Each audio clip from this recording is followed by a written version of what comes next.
The parable in John 10, the parable with Jesus and the sheep.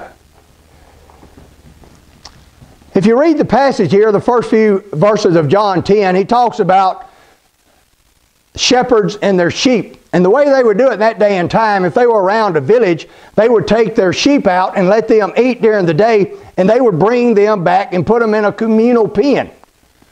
And they would hire somebody to watch them at night, and they would go home and do whatever they were doing at home. They would come back in the morning, but here's the question, here's the problem. Where or how would they separate the sheep? You did not have them branded like you can a cow. And if you read the passage, it says that they knew the voice of the master. Now, if somebody had stolen my sheep list and walked up there, and they got there before I did, and they started to read, I'd read the list off, and they said, Fluffy, Muffy, Buffy, Scuffy, Duffy, come on. Those sheep would look up and say, huh? Who are you people? And so the sheep will only follow the voice of their master.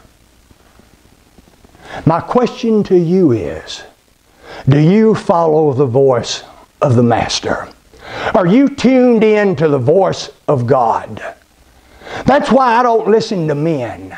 I listen to God speak through men on occasion, but I don't listen to men. I am tuned in to the voice of God. He says that my sheep hear my voice, and you can be tuned in to the voice of God, but you cannot be tuned in to the voice of God if you are not tuned in to the Word of God. And that's why it says, study to show yourself approved unto God, a workman that needeth not to be ashamed, handling aright the Word of God. And so I ask you again, do you respond when the Master calls? Because His sheep know His voice.